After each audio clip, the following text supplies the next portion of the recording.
अस्सलाम वालेकुम जी। तो आज मैं आपके लिए लेके आई हूँ ज़बरदस्त से पकोड़े मिक्स की रेसिपी। क्योंकि रमज़ान शरीफ आ रहा है तो हम बाज़ारों से जाके मसाले ख़रीदते हैं। पकोड़े तो हर किसी के घर में बनते हैं और हम पकोड़ा मिक्स जाके बाज़ार से ख़रीद के लाते हैं। तो हमें वो पता नहीं होता कि वो साफ़ मसाले उसमें डले हुए हैं कि नहीं, उसमें बीच में सुसरे कीड़े पड़े हुए होते हैं। तो आप घर में इसको आसानी से चंद चीज़ों की मदद से आप इसको बना सकते हैं, क्योंकि वो घर में ही चीज़ें मौजूद होती हैं।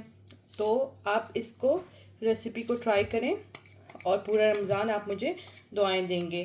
पहले ही रमज़ान से पहले ही आप ये बना के रख लें और पूरा रमज़ान आप इसको इस्तेमाल कर सकते हैं।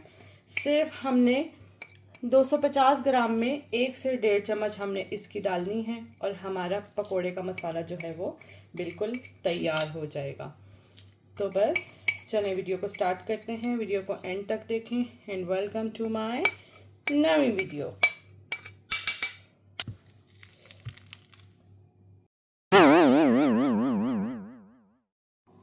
सबसे पहले जी हमारे पास ये है 10 टेबलस्पून के करीब धनिया और साथ में 5 to 6 टेबलस्पून हमारे पास है ज़ीरा। तो इनको हम ड्राई रोस्ट कर लेते हैं।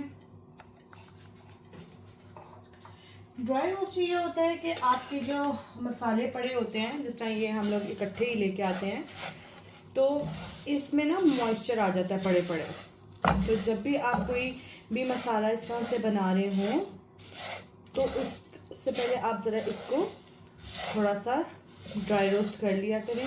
उससे ये है कि जो आपके मसाले जो आप बनाते हैं तो उनकी जो लाइफ जो है वो बढ़ जाती है। इससे ये है कि ये 3-4 महीने तक ये ख़राब नहीं होते, बल्कि उसके ज़्यादा महीने भी चल जाता है, लेकिन वो ख़राब नहीं होता और उसका टेस्ट, उसकी फ्रेगनेंस जो है वो बरकरार रहती है। जिस तरह से ज़ीरा को आप रोस्ट करते हैं ना, तो ज़ीरा जब रोस्ट करते हैं तो उसकी एक अलग खुशबू होती है और उसका टेस्ट भी जो है वो डिफरेंट हो जाता है।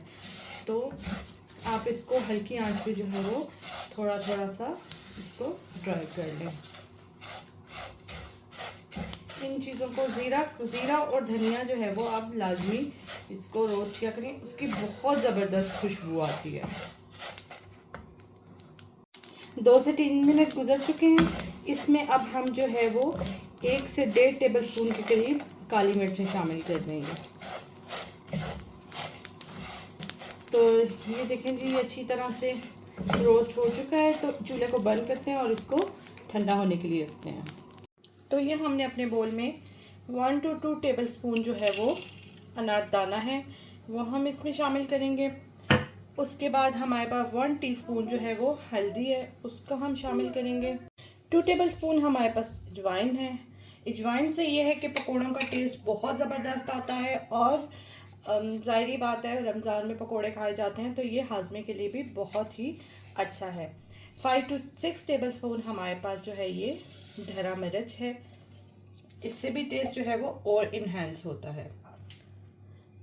इसके बाद आगे जी हमारे पास कसूरी मेथी। कसूरी मेथी जो है वो तो हर चीज़ की जान है और मेथी में तो मेथी का तो कहा भी गया है कि इसमें 90% बीमारियों का जो है वो इलाज है। 5 to 6 टेबलस्पून जो है ये हमारे पास कसूरी मेथी का है, इससे टेस्ट जो है ना वो और ज़बरदस्त हो जाता है। अच्छा, उसके बाद हम लेंगे जी 2 टेबलस्पून के करीब रेड मिर्च। ये हमने 2 टेबलस्पून के करीब जो है वो रेड मिर्च ले लिए है। कसूरी मेथी रह गई थी। और 1 टेबलस्पून के करीब हम इसमें जो है वो नमक शामिल करेंगे। नमक जो है वो बाद में भी हम इसमें शामिल कर सकते हैं।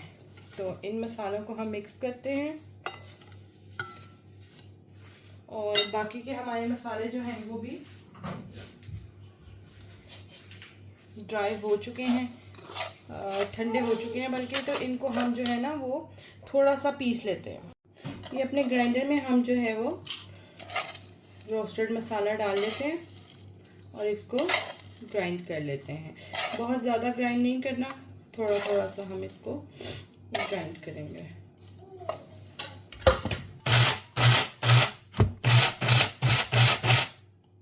ये भी हम इसमें सारा, ये देखें जी, ये सारा मसाला हमने पीस के तो इसमें डाल दिया है।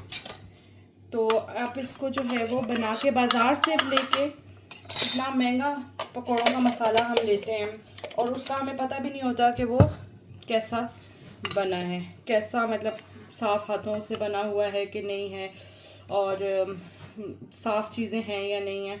अक्सर कीड़े पड़े हुए होते हैं, तो इसलिए आप इसको घर में बनाएं, इसको तैयार करके रख लें और पूरा रमज़ान जो है वो इसको एंजॉय करें। उम्मीद करती हूँ आपको आज की वीडियो पसंद आई होगी। वीडियो पसंद आई हो तो लाइक और सब्सक्राइब करके शेयर कर दें। मिलते हैं एक नए दिन एक नई रेसिपी के साथ। तब तक के लिए अपना ख्याल रखें। अल्लाह हाफिज़, बाय बाय।